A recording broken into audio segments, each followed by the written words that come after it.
was fantastic. It was the most scary thing. We watched it like this, and I still can't watch it all the way through. It really does frighten me. I first passed on it because I was in one of those crises where I think I've got to do a normal film.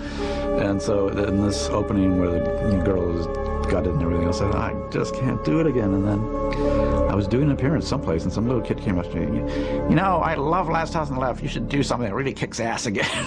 I thought, God, I must be getting soft. And I literally called up Bob Weinstein and said, you know, okay, let's do it. When Scream first came out, I thought, well, is the horror film dead now? Once we make a film that parodies it, the kids are very savvy about, you know, what kinds of rules do you have to follow to not be killed in the horror film. It's really a film about the horror film audience. I was a huge fan and read the script and thought this is so different than most of them. It kind of made it was like a little bit of a spoof, but it was still really scary. I had never seen a script that was quite like this. It was a horror film, but it was, and a slasher film, but it was also a murder mystery. And then it was also a soap opera. So I thought, wow, it's got these three weird elements woven together.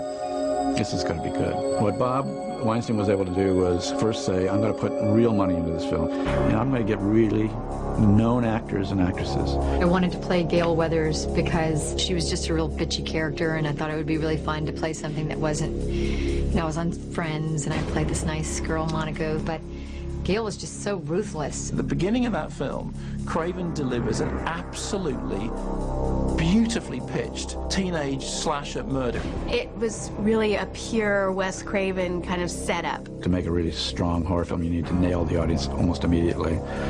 And you don't need to hit them as hard ever again in the film until the ending. And that opening, I knew if I was able to pull it off, would do it. This is how you do a terrorized teenager gets killed. You have a killer who, A, is speaking from a cell phone, which had not been done in a film before, and B, is smart. It just set the tone of the entire movie. What's your name? Why? Because I want to know who I'm looking at. That gives me the chills just to think. I mean, just to think you're in a house and there's all these windows around you and you don't, and someone is watching you. Please leave me alone. Answer the question and I will. What door am I at? What? There are two main doors to your house, a front door and the patio doors. If you answer correctly, you live. Very simple. Don't do this, I can't, I won't. Your call. You have Drew Barrymore, we feel like we're safe, and boom, she's dead in like a heartbeat, and all of a sudden it's a free-for-all. It's anyone can go at that point. Because it's become iconic so quickly, it's hard to see it as scary anymore.